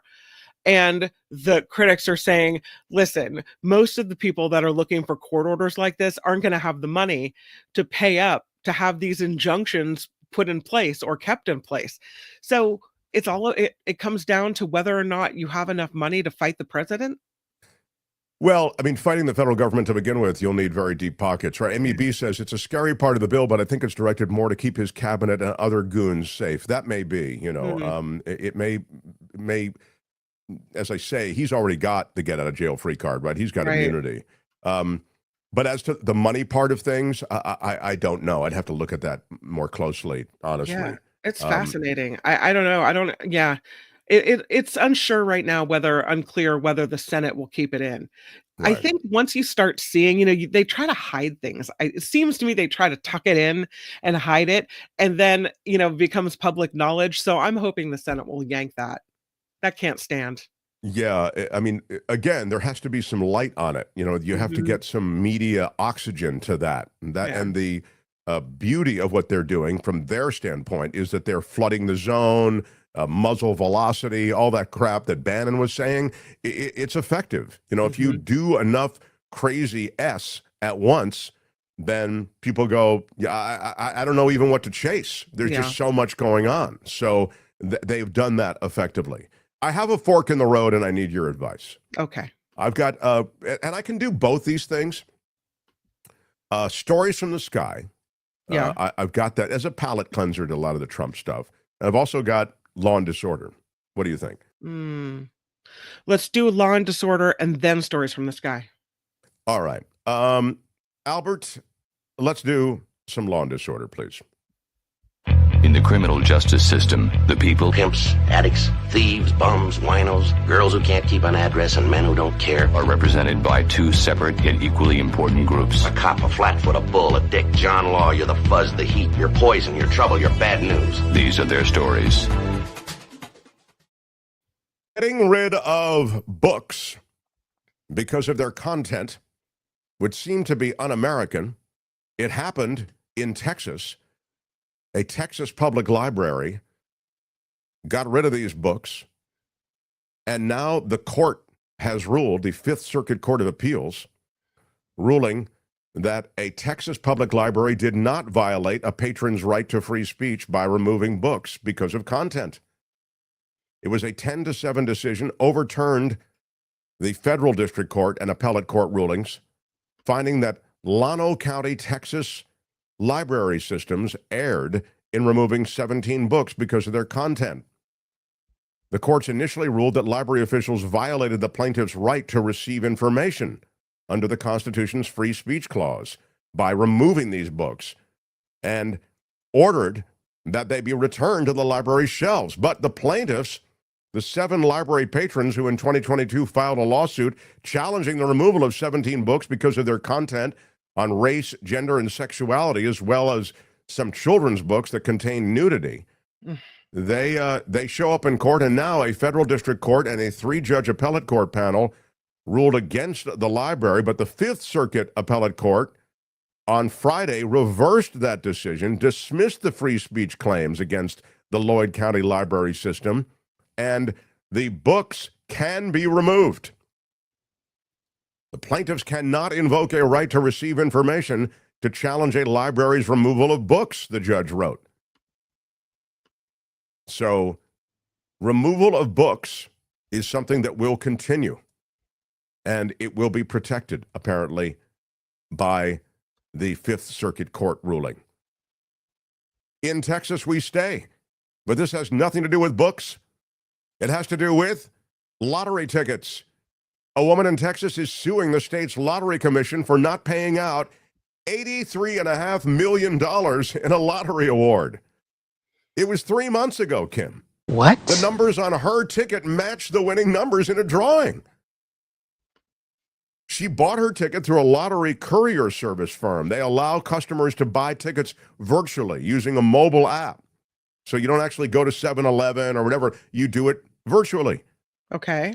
The woman, identified only as Jane Doe in this lawsuit, purchased the ticket for the Lotto Texas lottery game through this app called Jackpocket, and her numbers match those of the numbers pulled that same day. Well, now hold your applause, because they don't want to give her the money. How can they do that? A week after she won her lottery, the Texas Lottery Commission executive announced a move to ban courier services like the one that she used under Texas law. But listen. But she did it a week before. Thank you. That's what she's saying. The ban became effective on May 19th, and she had done it months prior. This continues. It's a to be continued law and disorder item. There is this quote from the lawsuit. We all know the commission is not allowed to change the rules after the drawing, but the commission has apparently tried to do so and relied, at least in part, on this ex post facto announcement to continue to refuse to pay the plaintiff her lottery winnings just because she utilized a lottery ticket courier service to buy the winning ticket. We will have to see. Yeah. They Not have cool. to give it to her. They have to. If she goes to court on that, they're going to, come on. Well, I don't know. I would agree with you. It would seem to be the thing that it's just basic arithmetic. She bought the ticket in February. You changed the rules in May. Right. Why isn't she eligible for the money? So it's $83.5 million. So she can afford to take this all the way. And why do they even care how you get your ticket as long as you get your ticket? What's the point of making it illegal to get your ticket couriered to you? I agree with you. I mean, maybe it's a fraud thing, but I agree. Don't you want to feed business to the, yeah. So we continue. Where are my weed smokers at? Oh, yeah, they're not in Texas. All of you San Franciscans and Angelinos and other people moving to Texas, man, it's all free. It's freedom down in Texas, man. Do whatever you want. All non-medical products containing THC in any form soon could be outlawed in Texas. What? Yes. State lawmakers approved a full ban on THC. The Texas House of Representatives voted 95 to 44 to approve this bill, which bans the sale of all non-medical THC products in the state of Texas. Anybody bit a weed? Recreational cannabis is not legal in Texas, but medical marijuana is. And so are hemp-derived products containing no more than 3%, a 0.3% THC content. So non-medical and hemp-derived products that contain any amount of THC would be banned if Governor Greg Abbott signs this measure into law. Y'all can go to hell. I'm going to Texas. Yeah, where's my drop on it? Y'all can all go to hell, and I'm going back to Texas. Yeah, There that's you right. go. So it's being sold to school children all across Texas. That's that's the argument. You know, it's that kind of thing. But it continues to it continues to move through the Texas legislature, and if Abbott signs it, I mean, it did pass. So you got to figure that that might become law soon. And with that, my friends, that's Law and Disorder.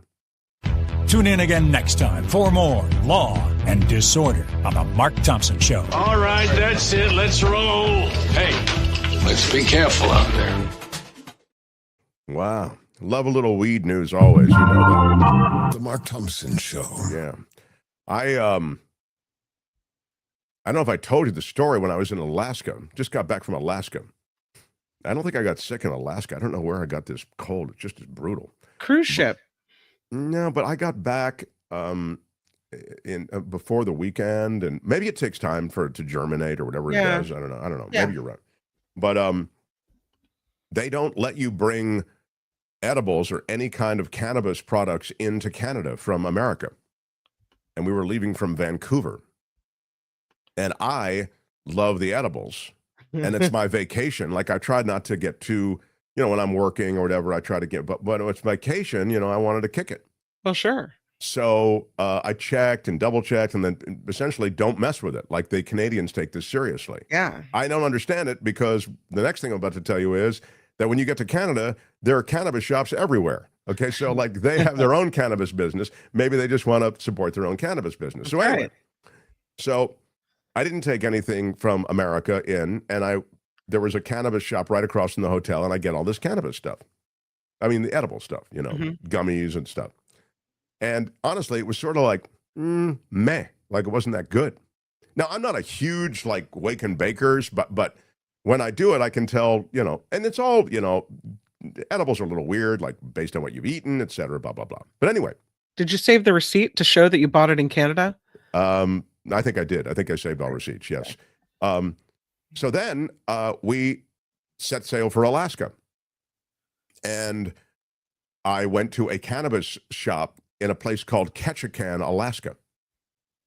And there I bought some chocolate and a gummy bag of gummies. And the gummies were these miniature salmon. You know, salmon's big in Alaska. Oh, sure, yeah. In the shape of salmon. It was very cute. What a great walking away present. A great gift to bring home. Yeah, but so I tried it, and it was unreal. It was so good.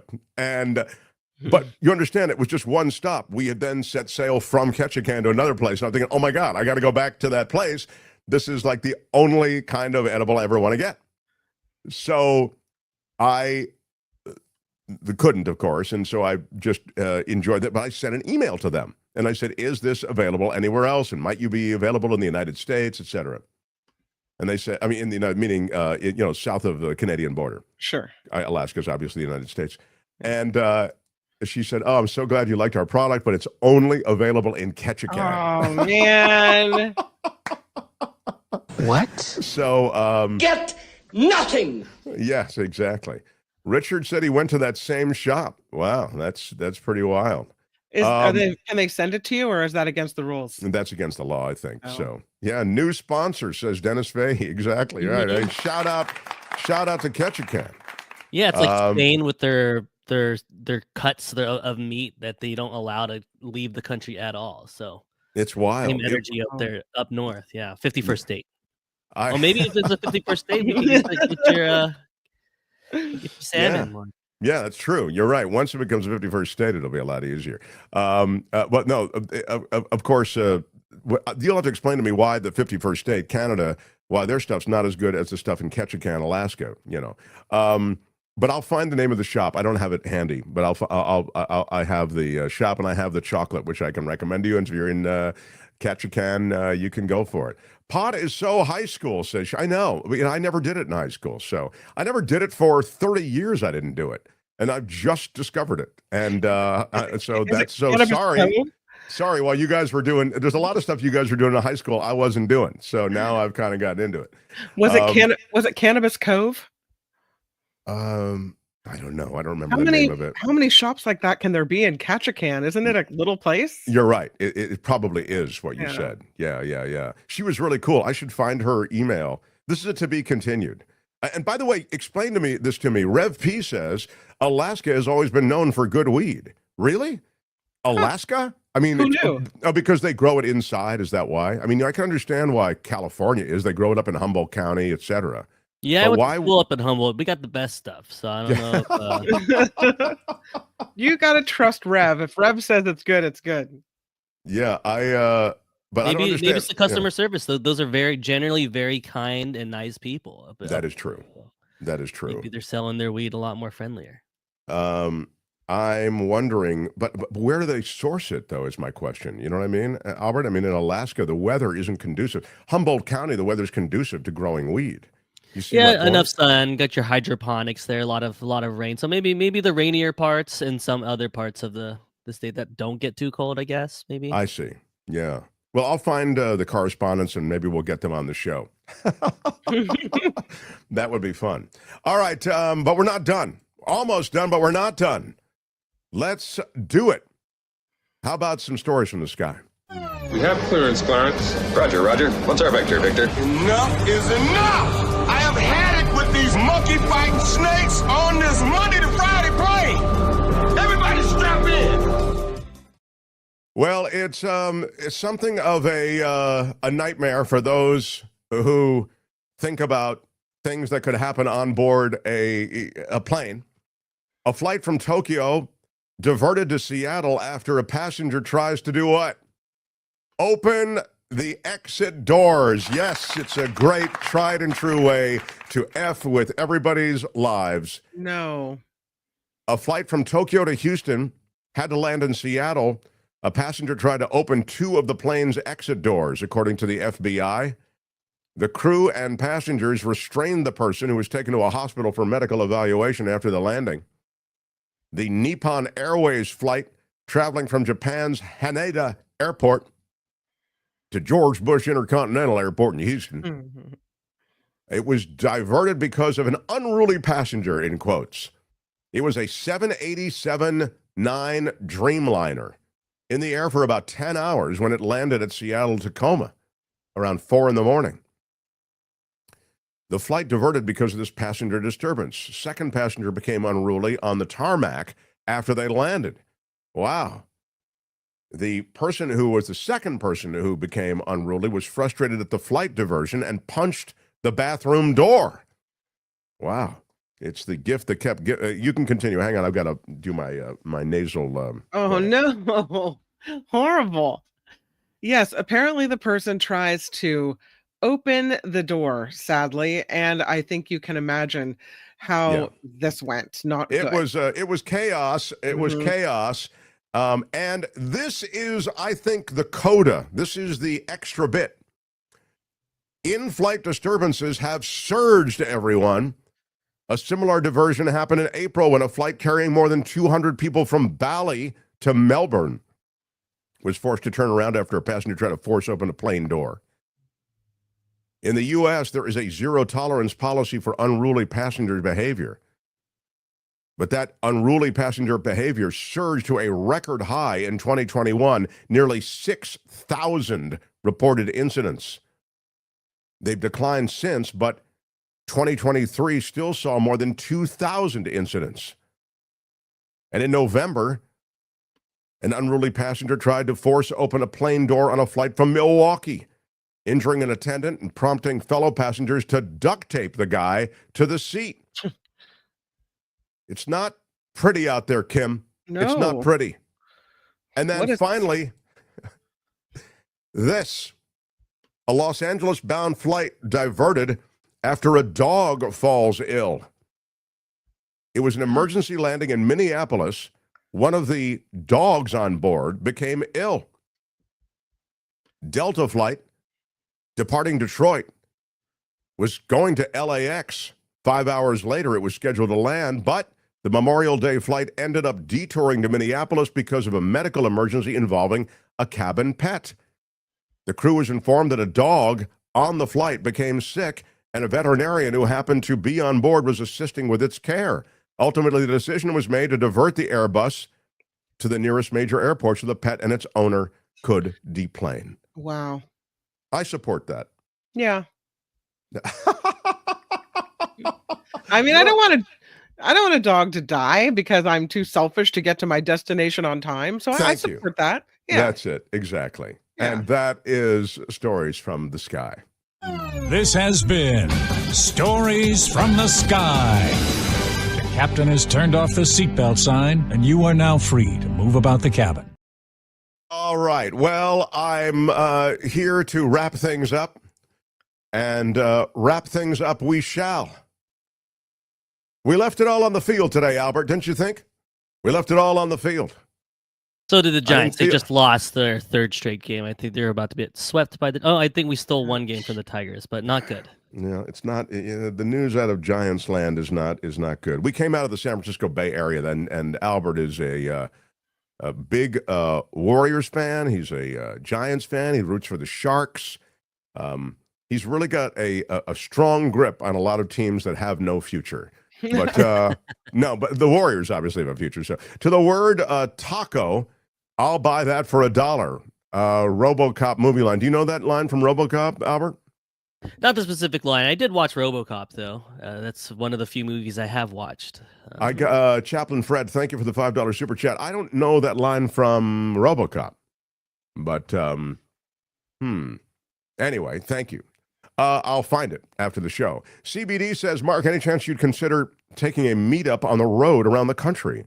Start on the West Coast, come to the Puget Sound. I'd love to come to Puget Sound. Are you kidding? Love to. I was there as a kid and spent some time there.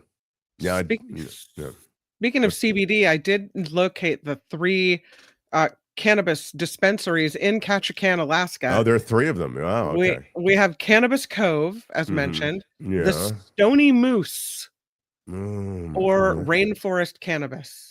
I just don't. I have to. How do you not know? I've got it in the other. You'd know if you went to the Stony Moose, right? I don't know if I know that or not. I mean, that's a pretty good name. They were all pretty. The Stony Moose. They were all pretty great.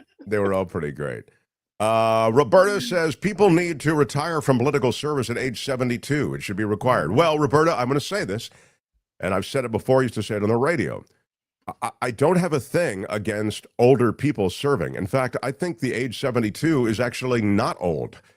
You may think it old. It's old to somebody who's 40, but 72, you're still very vital, especially now.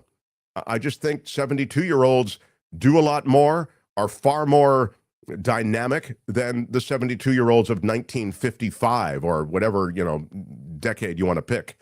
So I think, look, my father was a dynamic lecturer. He had one of the most popular lecture series in the entire academic program in which he operated, I think, into his 80s, and he might have lost a step once he got to his late 80s. I'll give you that. But, I mean, he was a smart guy. And I think there are a lot of smart people and smart guys, I mean that generically, men and women, who continue into their 80s. It depends on the person. I mean, today, I feel 72. You know what I mean? So I'm just saying you can have a very dynamic, clear, and effective outlook and even strategy for public policy and for everything associated with public service at age 72, 75, even 80. So I've always look at Bernie Sanders. Bernie Sanders is the great example, right? So what's the solution then for getting people that shouldn't be in office, that are just kind of sitting there taking up that space? Like, as we mentioned earlier, Dianne Feinstein, whose staff was pretty much running it toward the end. What's the solution? How do you get people out of those seats that shouldn't be there anymore? Well, this is exactly what prompted this comment. If you're just joining us, we're talking about, So I think you have to self-police. I really do. I mean, but it's hard because you also, with advanced age, get advanced seniority. So Dianne Feinstein had, seniority on many of the committees on which she served. So there are things that come with age and with a kind of, I think with the, I'm pausing because I'm thinking term limits probably would be the way. So term limits would be the way. President Biden had to face enormous pressure in order to make the decision that, I mean, you could argue was best for the country, was best for him, health-wise. I don't know. I don't necessarily think self-policing is going to work. People don't want to give that up. Just like it's hard to give up your car keys when it's time. You're right. Of course, you're right. And so I don't know what the answer is then. I think term limits. Yeah. Have to sneeze. Okay, you sneeze. Oh, it's time to wrap it up, but we would like to take a tour across the country. That would be wonderful. Yes, it would be. Let's hit all the cannabis dispensaries across the country. Wow, traveling with you is an experience. I mean, I sound like a stoner. I'm really not, but I like it when I'm on vacation. I like to get into my buzz, But anyway, but you make some good points about service at advanced age. I think it depends on the person, but then I point to Bernie Sanders. I think term limits really probably have met their moment, but it's really, you have to get these people who are in power to vote for giving up their power. That's really hard to do. Like, they're the ones who have to vote for term limits. The same way they're the ones who have to vote for getting money out of politics, the ones who are getting the money. So these things are ongoing challenges in a kind of a broken system to some extent. Shadow, if you would, please. I'm Shadow Stevens for the Mark Thompson Show. Bye-bye. Janice said, where are my weed smokers at? Thanks, everyone. After Party Live's over with Kim. Until tomorrow, bye-bye.